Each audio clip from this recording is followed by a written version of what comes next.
O reconhecimento dos direitos humanos das pessoas idosas e os princípios de independência, autonomia, participação, dignidade, assistência e autorrealização pela Organização das Nações Unidas, por meio da Organização Mundial da Saúde em 2002, durante a elaboração do Plano de Madrid, contribuem para embasar toda uma política para a promoção do envelhecimento ativo, que naturalmente depende de uma diversidade de condicionantes, sejam eles de gênero, cultura e acesso aos direitos.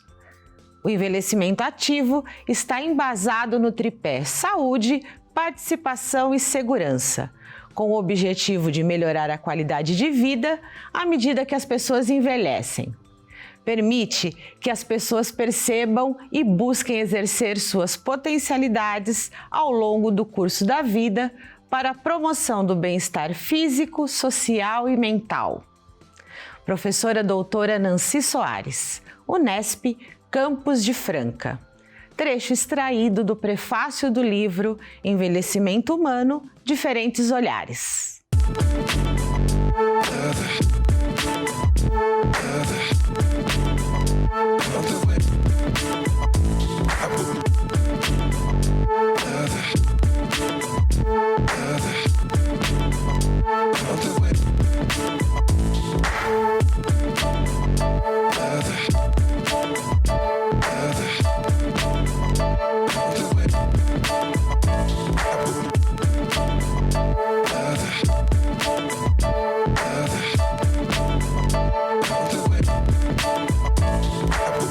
Olá, sejam bem-vindos, bem-vindas e bem-vindes a mais uma edição do Educando para a Diversidade. Esse é um espaço de construção de diálogos sobre inclusão e respeito pelos vários aspectos da diversidade e que conta com o apoio do convênio Unesp Santander. Hoje nós vamos conversar sobre sexualidade na terceira idade, um tema importante que por vezes é rodeado por mitos e preconceitos. Nesta temporada, seguindo as recomendações da Organização Mundial da Saúde, nossos convidados participam de forma virtual. E para o diálogo de hoje, nós convidamos Marielle Correia, docente na Unesp em Assis e doutora em psicologia. Também está com a gente a Camila Mendes e Silva, psicóloga e doutora em psicologia pela Unesp em Assis. Professora Marielle, Camila, muito obrigada pela participação de vocês. Sejam bem-vindas ao Educando para a Diversidade. Prazer é nosso, Patrícia. Estou muito feliz de estar aqui com vocês para conversar sobre esse tema que nos é tão caro. Muito obrigada pela oportunidade. O prazer é todo nosso. Que bom tê-las aqui, professora Marielle, né, ter com a gente de novo assim falando sobre, né, esses temas tão importantes, né, quando se trata da questão da população idosa, né, lugares para onde a gente precisa realmente se atentar, olhar, né, e a gente falando sobre essa questão da sexualidade, né, cercada de mitos e preconceitos. Mas, Camila, essa questão do preconceito, tabu e mito sobre sexualidade, ela é uma coisa que depende da geração, não é isso? Tem sempre isso quando a gente fala sobre o tema sexualidade. Sim, ainda mais a sexualidade na velhice, ela se torna duplamente um tabu, né? Quando a gente adiciona a questão da idade, essas expressões ficam ainda mais veladas. Se a gente adicionar questões de gênero, essa invisibilidade se torna cada vez maior. Então a gente tem aí um desenvolvimento social, um desenvolvimento cultural que vai adicionando valores de como essa sexualidade pode ou não ser falada, pode ser desejada, pode ser expressada de acordo com cada tempo histórico.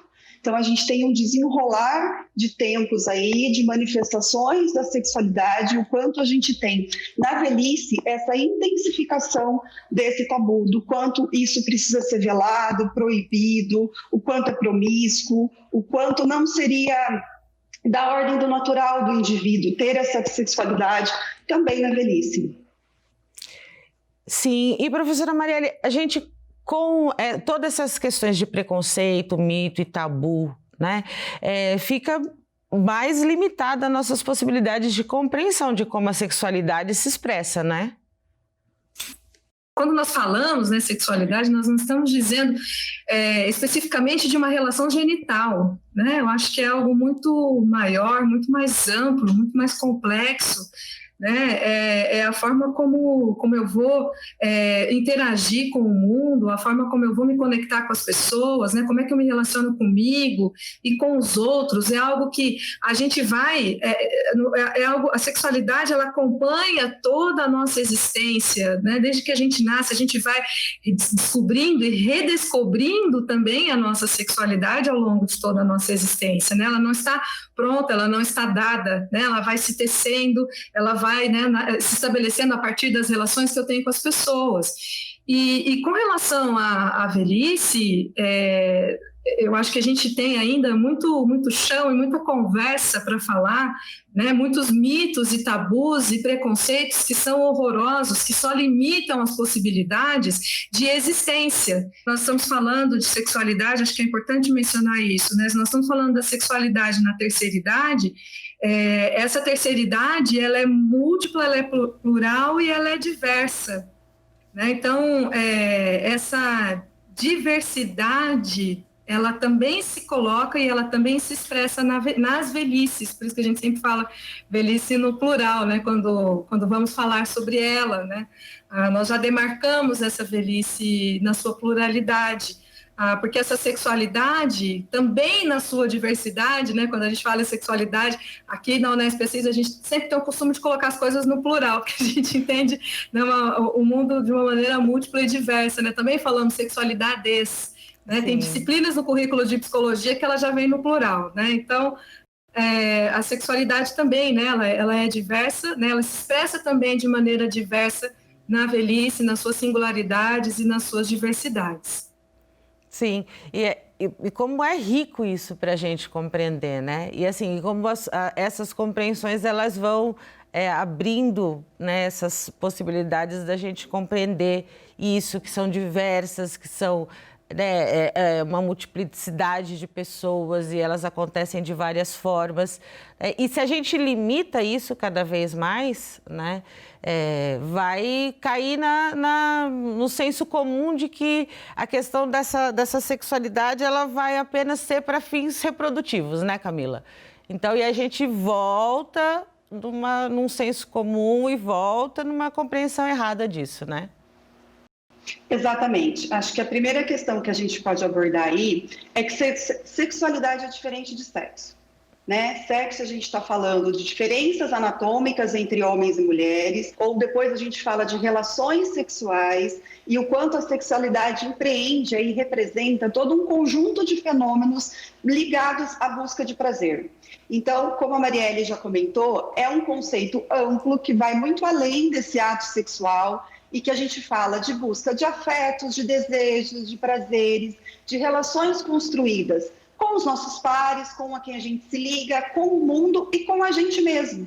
Então, essa sexualidade enquanto uma energia que conecta tanto a amizades, a trabalho, a arte, né? E o quanto, sim, a gente fala de velhices e de expressões de sexualidade, né? Onde engloba aí também as identidades de gênero, masculino, feminino, transexual, homossexual, lésbica e todas as outras terminações possíveis.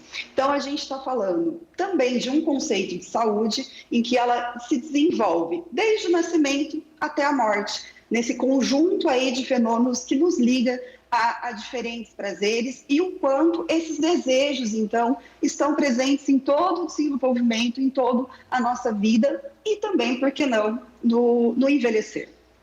Sim, e isso acho fantástico, assim, para a gente, né, compreender, porque existe uma limitação, né, de quando, assim, ao envelhecimento, a gente para de compreender o que é também o nosso desenvolvimento, né? Porque a gente para de compreender o processo de envelhecimento como um processo ainda de desenvolvimento, não é isso, Marielle? Perfeito, Patrícia, perfeito. Eu costumo dizer assim, nós temos uma noção que é como se eu me torno idosa, eu me torno velha quando eu saio dos 59 anos e vou para os 60. E essa é uma concepção muito equivocada. Aliás, isso é o que eu diria assim, alimenta esse estereótipo, né, de que o idoso vai ser sempre o outro. Né? Eu estou em processo de envelhecimento desde o momento que eu nasci. Né? Eu estou envelhecendo, eu sou o envelhecente. Né? Então, essa perspectiva de trazer a noção de velhice, de envelhecimento, né, ao longo do curso de vida, envelhecimento é um processo de desenvolvimento, como você mesma falou, Patrícia. E na velhice também continuo me desenvolvendo, continuo tendo um processo que não só é marcado por perdas. Vamos deixar aqui sinalizado, né? Claro, a literatura nos coloca, nós temos sim perdas, nós temos transformações, o corpo se modifica, assim como ele se modifica da infância para a adolescência, né? Tem algumas perdas funcionais, o meu corpo ele se transforma, mas eu também tenho outros ganhos, eu também tenho outras questões, tenho outras possibilidades também de aprendizagem e redescobertas, inclusive, da minha sexualidade. Né? Então, a minha sexualidade, ela também continua sendo exercida e se desenvolvendo na velhice. Pode ser, sim, por meio de práticas e relações sexuais, mas essa sexualidade ela também vai se exercer de outras maneiras, né, como a Camila também estava dizendo, né, a partir da minha relação com o mundo, na busca e descoberta de diferentes prazeres. Né? Então, eu acho que é algo que a gente precisa, né, ampliar mesmo esse olhar, né, de entender que meu corpo envelhece fisicamente, sim, né? Mas qual é o sentido que eu dou para essa transformação que o meu corpo está vivendo? Acho que esse é um ponto muito, muito importante, né? Nós não estamos negando que esse corpo envelhece, que ele se transforma. Mas qual é o sentido que eu dou para essa experiência? Como é que eu lido com essas mudanças, né, com os meus desejos? Como é que eu vou lidar com as expectativas sociais com relação a este corpo que está envelhecendo? E como é que eu vou lidar com as minhas expectativas? Como é que eu também me transformo nessa relação entre tempo, corpo e desejo? Como é que eu expresso isso? E outra coisa importante, outra pergunta importante, né? Quem é que me impede de expressar essa minha sexualidade? É isso, Camila. Quem é que impede de expressar, né? São os que fortalece nas pessoas o preconceito, é isso? Isso, nesse sentido, o quanto é importante a gente reforçar que sexualidade, então, ela é biológica, ela é física, ela é individual, mas também ela é social, ela é cultural e ela é política. O quanto nós temos aí todo um contexto social, econômico, que nos possibilita ou não ter essa manifestação, e o quanto aí cada um, de acordo com o seu processo de vida, com o seu processo de envelhecimento, consegue ter esse significado do que é sexualidade. Né? Então, a gente está falando de contextos diferentes, de uma questão que é singular, mas também é plural. E o quanto essa expressão é a construção dessa vida toda. E desses avanços e retrocessos que a gente vai tendo aí como possibilidade de avanços com mitos e com tabus, como, por exemplo, o tabu religioso. Né? A religião foi um grande marco aí de condução dos corpos, em que o ato sexual considerado como pecado, ele trazia grandes limitações, ele deveria ser controlado, ele deveria ser maquiado, escondido. Os prazeres sempre foram muito condenados, e isso levou toda uma organização social e toda uma organização de subjetividades em relação à expressão dessas sexualidades. Se a gente continua, né, nessa questão cultural que você trouxe, política, a gente continua com toda essa concepção para a velhice também, reproduzindo em todos os espaços e reproduzindo para o resto da vida, né? Sim, sim. Eu até estava pensando aqui, enquanto você estava falando, Patrícia, que uma das questões que demarcariam, né, vamos dizer, o fim da sexualidade, né, para uma pessoa, para uma mulher, seria a menopausa, né? Porque, como a gente estava conversando antes, né, dessa questão da sexualidade, né, da prática sexual, está muito relacionada com uma questão reprodutiva, né? Então, a menopausa seria esse marco, né, para a mulher de que, olha, agora você já cumpriu sua função, você não precisa mais ter relações sexuais e nem sentir prazer, né? Então, como isso, por muito tempo, assim, por muitos anos, ainda né, um marcador que coloca como a menopausa como a chegada na velhice, né, para a mulher e o fim da possibilidade dela exercer, dela sentir e ter prazer. Hoje a gente sente que existe um pouco, né, existem algumas mudanças, existem algumas transformações acontecendo, mas esses marcadores, acho que são marcadores sociais, são marcadores de tempo, né, do tempo de vida, né, do tempo nosso de desenvolvimento, mas são marcadores criados, né, por nós. Eu acho que é importante também que a gente possa, inclusive, questioná-los e expandi-los, por que não, né, para que possam ser colocadas aí outras possibilidades de realização, outras possibilidades de desejo, né, dessa condição desejante, que ela possa ser sustentada também na velhice. Tem uma frase do Rubem Alves que eu sempre me remeto a ele, que a Camila tem uma outra que é da escritora preferida dela, depois ela pode falar, mas tem uma do Rubem Alves, né, que ele fala sobre essa questão da velhice e desejo, né, que ele dizia assim, a velhice, como velho, eu não quero ser objeto de respeito, eu quero ser objeto de desejo, porque o respeito, ele me coloca numa condição de distanciamento com o outro, né, e eu, enquanto velho, quero ser desejado, né, eu quero sentir que eu tenho algo que interessa ao outro e que com isso eu possa me conectar a ele. O Bem Alves sempre genial, né? Genial, eu quero estar no processo, né? Então, Camila, você ficou nos devendo uma frase, não é verdade? Sobre a sua frase predileta. E aí eu já queria até que você falasse um pouco sobre a questão também, esse é o aumento da longevidade, né? Vai mudando também um pouco aquele conceito de envelhecimento, como a gente havia conversado no primeiro bloco, né? E isso também faz com que as pessoas, a gente também, né, deva refletir sobre essa questão do desejo sexual, do aumento da questão da sexualidade da pessoa idosa, né? Como é que a gente traz isso para a nossa realidade de maneira que a gente mude a nossa percepção sobre esse envelhecimento?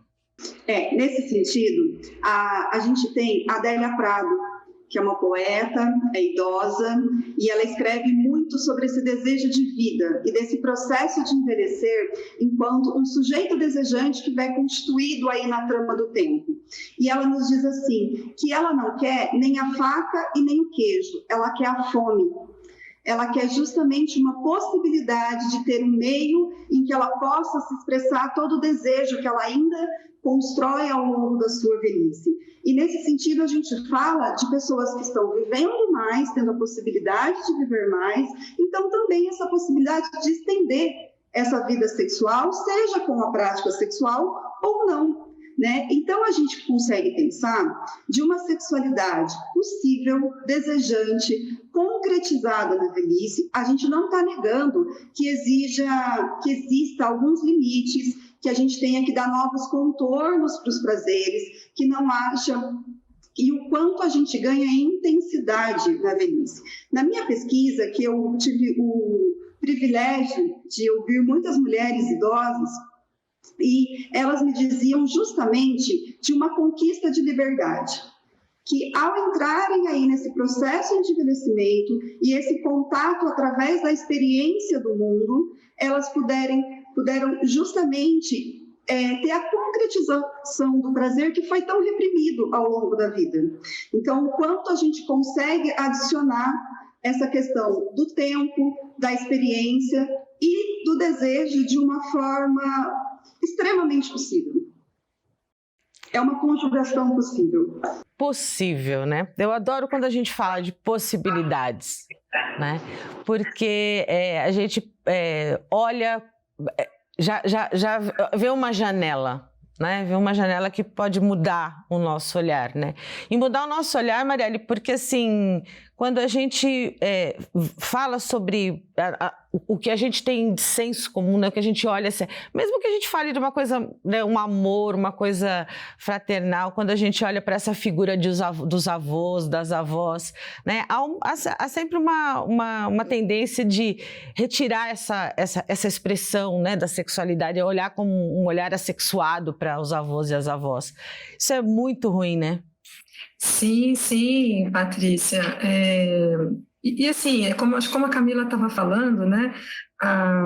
Lembrar que existe essa possibilidade de exercer a sua sexualidade nas mais diversas formas, né? Nós temos hoje, por exemplo, um cenário em que pode acontecer de muitas pessoas idosas terem de ir morar, né, residir com seus filhos, por questão, às vezes, de um problema de ficar sozinho, né? Enfim, a gente tem uma questão aí que, às vezes, ele pode, por uma questão de segurança, né, residir com seus filhos e morar, compor, né, uma casa.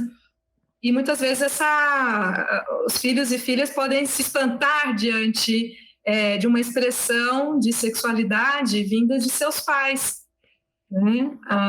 Que é como se, como assim, né? Isso acontece, né? Como se descobrisse novamente que seus pais, né? Enfim, têm prazer, né? Têm sexualidade.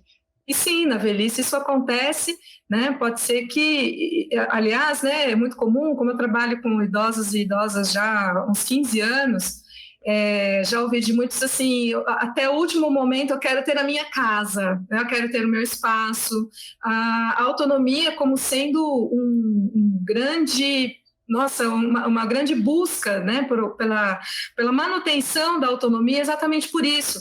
Muitas mulheres, por exemplo, gostam de ir ao baile da terceira idade, dançar, porque é um espaço também que ali elas exercem a sua sexualidade, né, enfim, dançando, no encontro, no contato com outras pessoas, né, e essa noção, né, da velhice assexuada, ela se coloca não só, às vezes, como um conflito dentro do espaço doméstico, né, enfim, quando filhos, né, coabitam o espaço com seus pais idosos, mas ela também acontece, essa interdição, essa noção de uma velhice assexuada, ela também acontece com a velhice institucionalizada, né?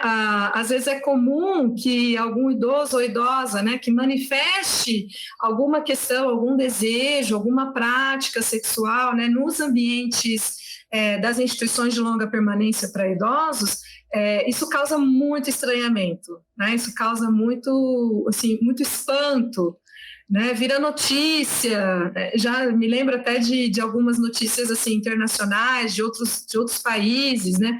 De idosos que tentam contratar garotas de programa para visitar a instituição, né? Então, isso quando acontece também no ambiente das instituições de longa permanência, também produz um espanto, porque se acredita assim, não, mas isso não existe, né? Como se não existisse, mas é uma realidade, né? Então, se a gente está falando aqui, né, de uma vida que se estende no tempo, de uma existência que se estende no tempo, por que não estender no tempo também essas possibilidades de realização, né, de vida, de desejo? Por que não? Por que não a fome? E a vontade, juntar com a vontade de comer, né? Por que não? Pois é, então é manutenção da autonomia e enfrentamento aos preconceitos que essa população vive cotidianamente, né? E quando esse preconceito se soma a outros dois, ao machismo e ao racismo. A ativista do movimento negro e de mulheres, Leni Blu de Oliveira, gravou um depoimento falando sobre a questão da mulher negra idosa. A Leni é jornalista e advogada, membro da Comissão da Mulher Advogada da Subseção de Santana, São Paulo. Vamos conferir o que ela falou com a gente?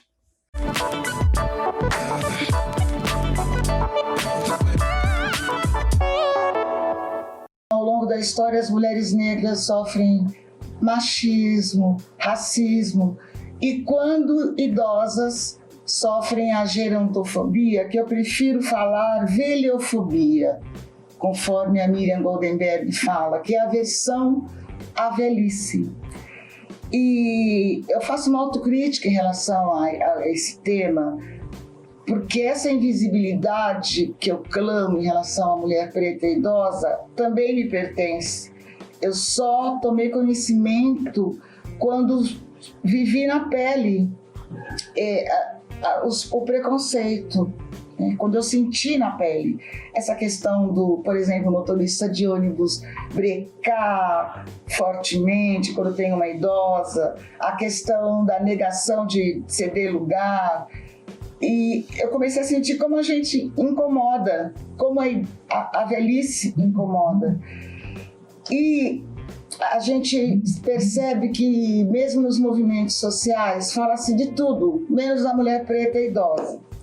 Nós, mulheres negras, somos portadoras, a maioria de nós, de doenças pré-existentes, como diabetes, problemas circulatórios, problemas de pressão alta, que isso é uma questão que pesa na velhice, né? Isso influi diretamente na qualidade de vida no envelhecimento da mulher preta e idosa. E nós temos que ter uma demanda, uma pauta específica para isso. Temos que discutir como isso acontece na nossa família, inclusive. Temos que olhar e ver como que nós olhamos para as mulheres idosas da família. E principalmente pensar por que esse tema não sensibiliza, por que não dá ibope, por que não falamos sobre isso. A desigualdade racial, ela se expressa de uma forma muito cruel no mercado de trabalho e, consequentemente, na previdência social. É importante também falar que os idosos são responsáveis pela manutenção da família, principalmente na baixa renda. Face ao desemprego, o idoso que tem uma renda mínima, ele segura a manutenção da casa. Mestre Juarez Xavier tem uma frase que eu gosto muito, que é: há um brutal descolamento entre falas e atos sobre as velhices. Há uma fratura no granito ético-deontológico, né, que é o moral das ancestralidades africanas.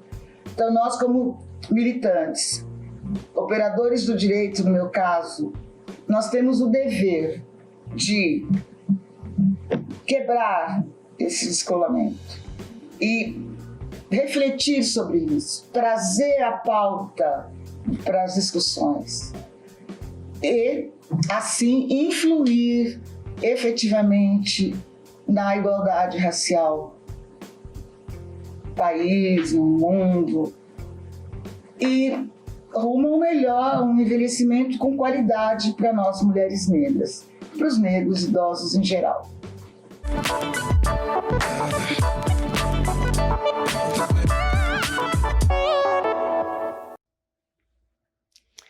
Obrigada, Leni, por compartilhar com a gente assim, tanta experiência, tanta sabedoria assim, sobre essa reflexão, né? Que é o envelhecimento, né, Marielle? Nossa, esse depoimento da Leni, eu acho que a gente poderia ficar um programa inteiro falando sobre ele, né? Porque ela traz tanta coisa, ela traz tanta riqueza, tanta sabedoria na fala, que a vontade que dá de conversar, né? De falar o programa inteiro, pegando cada frase que ela coloca. Mas eu queria destacar algumas coisas, né, que ela traz para nós. Eu acho que é importante colocar, né, assim, que nós somos compostos por diversos marcadores sociais, né? Nós temos marcador de gênero, marcador de classe social, um marcador de raça, um marcador da orientação sexual, e tem o marcador idade, tem o marcador etário. E ele, a Leni, assim, com muita propriedade, né, nos coloca, esse marcador idade, quando ele se sobrepõe a outros, né, ele acaba por adicionar, vamos dizer assim, tem uma camada a mais, né, de preconceito que se coloca sobre outros que a pessoa já vive. Né? Eu já tive a oportunidade de orientar pesquisas em que, por exemplo, uma aluna minha fez uma iniciação científica para entrevistar mulheres idosas lésbicas, né? E aí ela dizia, as mulheres idosas lésbicas que ela entrevistou diziam assim: o fato de eu ser uma mulher lésbica, não sinto tanto o preconceito das pessoas, mas o fato de eu ser idosa, de eu ser velha, ele chega na frente ao fato de eu ser uma mulher lésbica, né? Então, é isso que ela coloca, né? Com relação, por exemplo, ainda à questão racial que ela traz, né? Do envelhecimento da mulher negra, né? São marcadores que vão se sobrepondo, né? E aí, vamos dizer, a possibilidade dela também circular, dela também poder ter experiências, dela viver situações de preconceito vão ser muito maiores. Isso que ela traz da vivência do ônibus, por exemplo, por acho que 3, 4 anos, eu fiquei como representante no Conselho Municipal do Idoso aqui da cidade de Assis.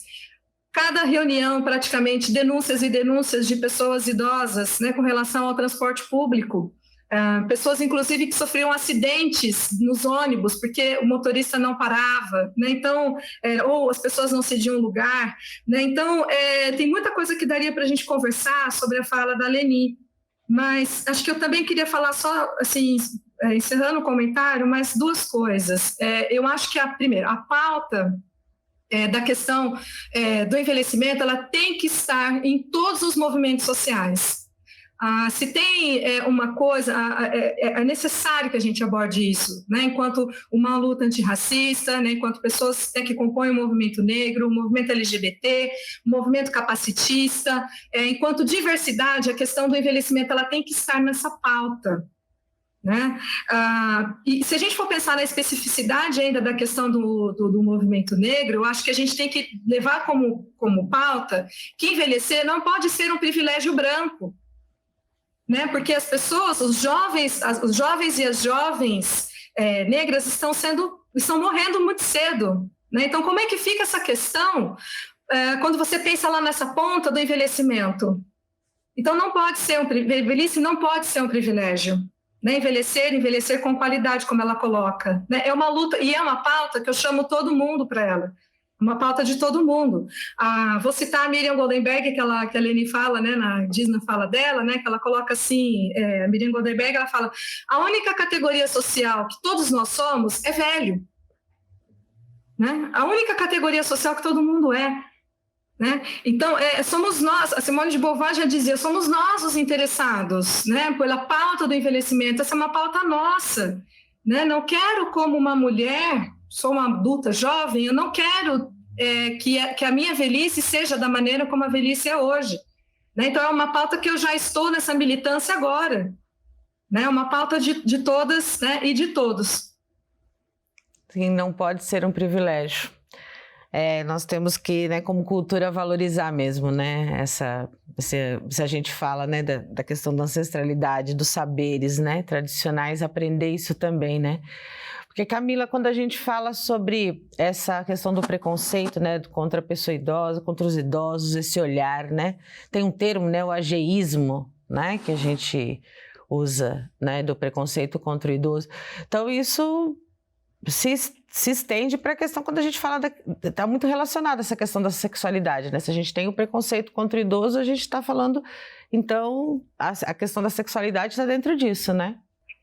Sim, como a gente veio construindo, né, a sexualidade, assim como a velhice, a gente tem inúmeros estereótipos, preconceitos e mitos.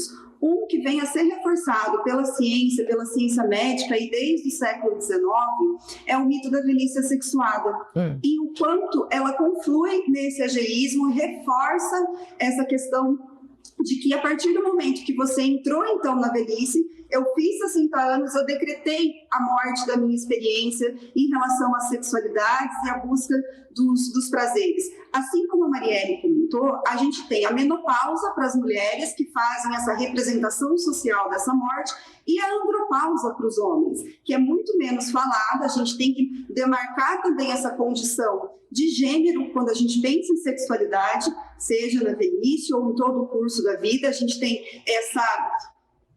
o quanto é diferente essas formas de expressão para homem e para as mulheres, né? O quanto para as mulheres a gente tem práticas aí de machismo, um discurso do patriarcado que traz essa emblemática nesse discurso, e o quanto a gente precisa se interrogar da nossa própria sexualidade para pensar nesse preconceito com a velhice. Como que eu fui educada sexualmente? Como que é a minha experiência social e cultural em relação a isso? E o quanto a gente também tem que se perguntar qual é o nosso direito de interditar a sexualidade do outro. O quanto a gente se coloca nesse lugar de ditar quais são os desejos do outro, quais são as decisões que ele tem que tomar, principalmente quando a gente decreta aí uma morte sexual na velhice. Temos esse direito? Também não envelhecemos a cada dia? De acordo com a OMS, houve um aumento de infecções sexualmente transmissíveis em idosos em todo o mundo. No Brasil, de 2006 a 2016, o número de pessoas acima de 60 anos portadoras do HIV teve um aumento de 103%. A projeção da OMS é que, se nada for feito, a doença atingirá 70% da população idosa mundial até 2030. A gente fala desse aumento, né, dessas projeções todas, mas a gente também precisa falar um pouco sobre a questão trazer um pouco, né, retomar um pouco do que a gente falou no último bloco, sobre a questão de gênero, né? Nós temos uma repressão, né, de sexualidade quando a gente fala na questão de gênero da mulher. E isso se estende, né, para o envelhecimento, quando a gente fala dessa mulher idosa, não é isso? Sim, quando a gente pensa nessa repressão toda sobre a sexualidade feminina, ainda mais na velhice, a gente está falando justamente de questões de silenciamento durante uma vida toda. Então, a gente tem meninas, mulheres, idosas que têm uma vida toda em que são consideradas nesse lugar de não falar, de não existir, de não desejar. Então, o quanto, na minha pesquisa, eu encontrei com a sexualidade, com as idosas que me falaram sobre isso, sobre uma possibilidade de um meio de comunicação, em que a sexualidade vem, então, a ser até um canal de denúncia pela falta de informação, pela falta de educação, que a gente fala dessa educação sexual, de métodos contraceptivos. A gente fala de desejo no casamento, em que tinha essa obrigação de satisfazer os parceiros, de todo um apagamento do seu próprio desejo em detrimento de outro ou de outros, seja da família, de instituições religiosas, instituições escolares. Então, a gente tem, assim, o quanto é importante a gente descortinar esse véu de invisibilidade que a sexualidade feminina vive e o qual ela se intensifica com mulheres na velhice. Como, então, tudo isso é um sistema muito violento de repressão, mas a contraponto também, eu tive experiências com mulheres idosas que encontraram formas de prazer justamente após a viuvez ou após a separação, já nessa fase da velhice, onde elas me diziam assim: Camila, agora eu tenho liberdade para fazer cursos, para buscar fontes de lazer, eu não tenho mais tantas obrigações com os meus filhos. Então, elas vão se libertando dessas amarras sociais, dessas amarras morais e buscando novas formas de vida e até novos parceiros e parceiras na concretização desse prazer. Então, o quanto se faz importante que a gente possa estar aqui hoje conversando e discutindo e dividindo essas experiências e essas sexualidades ao longo do curso da vida. Ao longo do curso da vida, né? E falando, olhando sempre, né, o que é essa questão, né, das repressões, das opressões, né? E, Marielle, a gente também fala, então, né, da questão dos homens, porque a gente tem aí no mercado uma série de remédios, quando fala, por exemplo, da disfunção erétil, não é? E há um olhar para esse envelhecimento mercadológico, né? Como é que a gente pensa, né, em relação aos homens sobre isso? Bom, acho que quando você abriu esse bloco trazendo os dados, né, sobre o número de pessoas idosas com HIV, é algo assim para a gente acender, não sei nem se é a luz amarela, né? A gente tem que acender um farol para isso, né? Porque acho que esses dados eles já sinalizam como existe uma falta, uma carência mesmo de políticas públicas de informação, né, de formação profissional que leve isso para as pessoas idosas, que levem as formas de prevenção das ISTs. E que isso vai, sim, também recair, né, na população idosa, que hoje tem uma parte da sua sexualidade medicalizada. né? Nós temos aí na velhice essa questão da disfunção erétil, né, no caso dos homens, e uma série de produtos e de medicamentos disponíveis no mercado e que eles não são utilizados para os casos em que existe a disfunção erétil, né? Ele é vendido, inclusive, como se fosse um plus para a vida, para a prática sexual dos homens. Né, as propagandas são habilidosas em fazer isso. Né? Não são medicados os homens que têm esse caso mesmo da disfunção erétil, essa necessidade, né? Mas ela entra como uma necessidade assim, de uma performance deste homem. Né? Eu acho que aqui é interessante que tem pesquisas, por exemplo, que fazem uma correlação do aumento do HIV na população idosa com o uso desses medicamentos. Eles estão associados. Né? Porque muitos homens vão buscar práticas sexuais em outros lugares, né? E contaminam as suas esposas, as suas companheiras, as suas parceiras, né? Porque também não utilizam métodos preventivos, por exemplo, não utilizam a camisinha, porque não sabem, não têm acesso, acho que isso, enfim, tem aquela série de preconceitos. Mas, pensando nessa questão do consumo da medicação, né, por homens, em 2003, por exemplo, o Brasil ficou em segundo lugar no mundo todo, segundo lugar no mundo, no consumo desse remédio do citrato de sildenafil.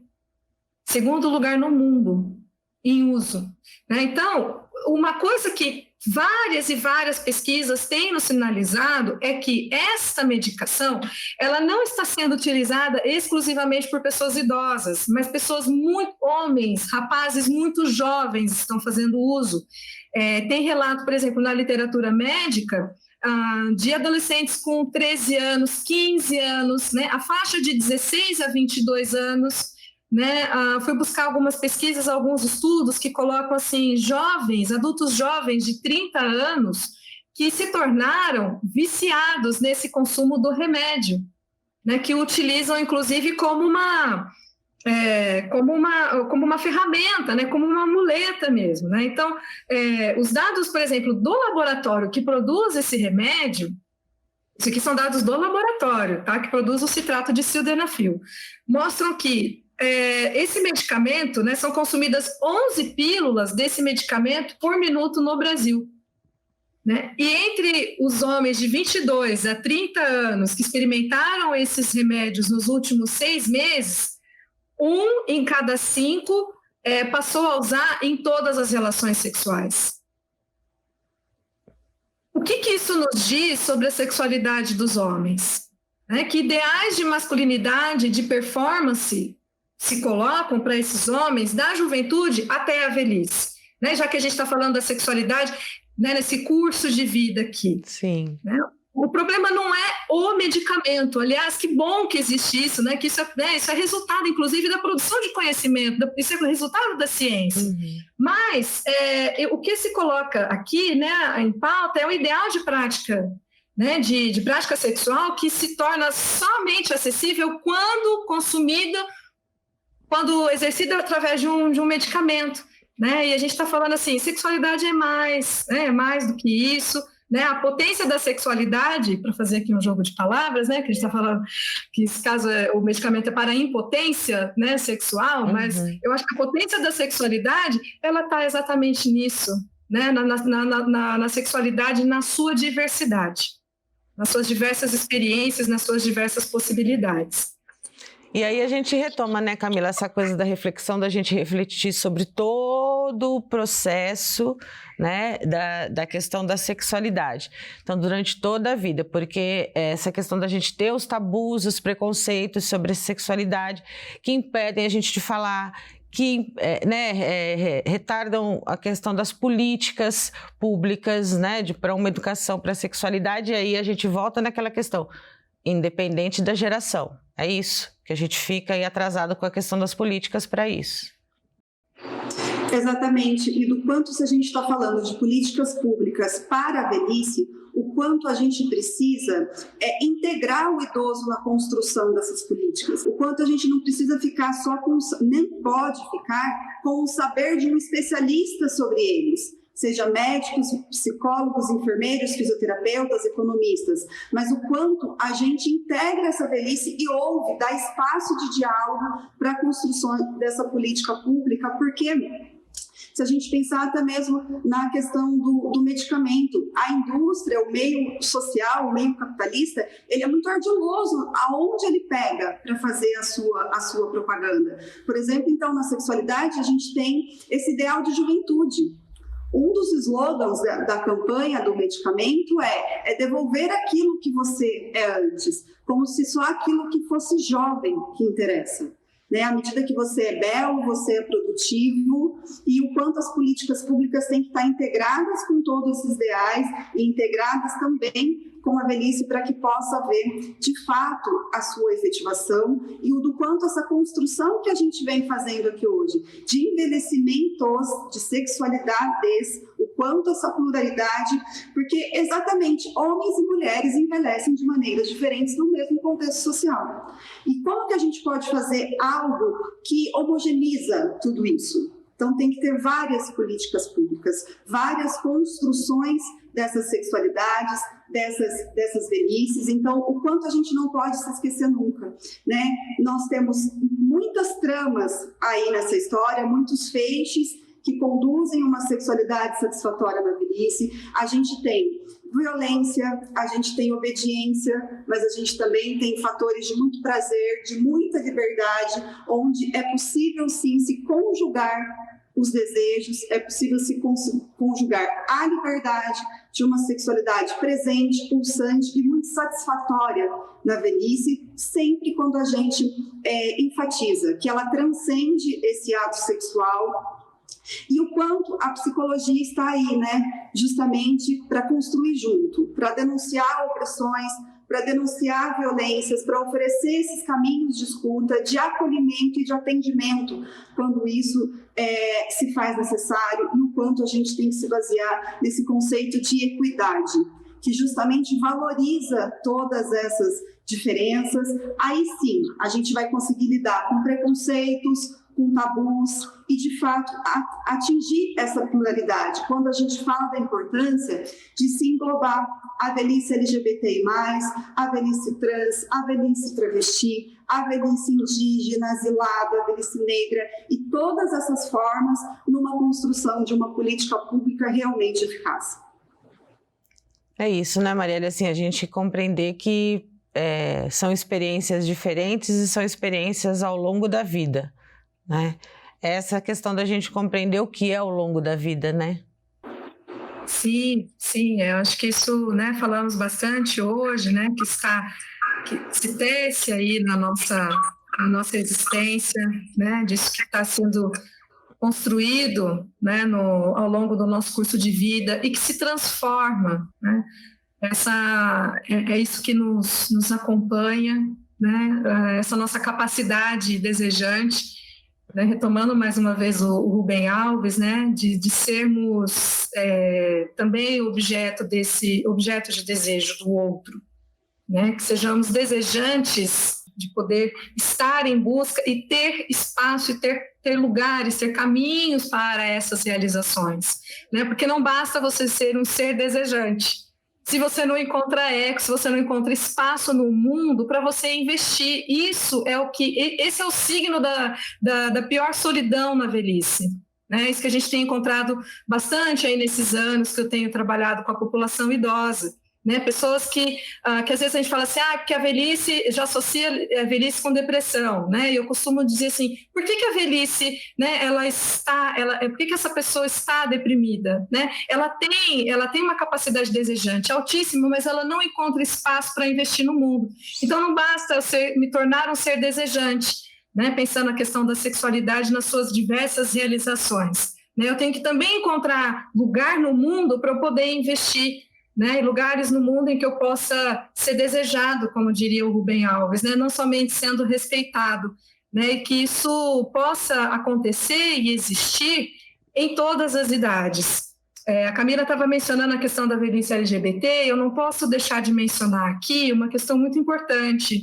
Qual é o espaço da velhice LGBT aonde ela, assim, né, já começa a partir até da existência dela, né, aonde estão essas pessoas. Mas a gente tem muitos relatos na literatura, né, em reportagens, em matérias da mídia também, em geral, que muitas dessas pessoas LGBTs, quando chegam na velhice e que precisam ser institucionalizadas, elas têm que voltar para o armário.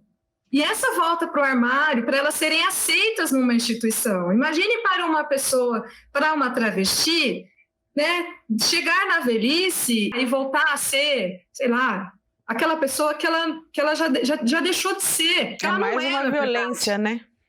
É uma violência enorme, porque as instituições não acolhem essa diversidade da velhice, essa diversidade sexual. Né? Então, acho que essa também é uma pauta assim, muito séria, importante para a gente também colocar, né? Não poderia deixar de mencionar aqui no nosso programa. Sim, e é isso, no nosso programa. Eu acho que a gente precisa mesmo trazer todas essas pautas e vocês fazem isso com muita generosidade para a gente que precisa a todo momento olhar isso e ver para onde, né, que olhares a gente precisa ter. Então, vou agradecer vocês muito por esse momento, mais uma vez, viu, Marielle, Camila, tá? Porque por essa conversa maravilhosa. Obrigada, Patrícia. Foi um prazer, muito gostoso estar aqui com vocês. Sempre à disposição.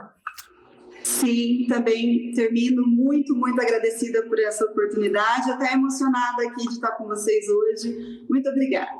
Obrigada, é uma emoção mesmo da gente poder conversar com tanta coisa legal, sobre tanta coisa legal, tanta informação boa. Agradeço demais, muito mesmo. E agradeço também a você que nos acompanhou nesse diálogo tão bom sobre sexualidade na terceira idade. O Educando para a Diversidade conta com o apoio do convênio Unesp Santander e fomenta discussões sobre inclusão e diversidade, discussões como essa. No nosso canal no YouTube, você confere os episódios já exibidos. Se inscreva e fique por dentro de todo o nosso conteúdo. Eu te espero no próximo episódio. Até lá!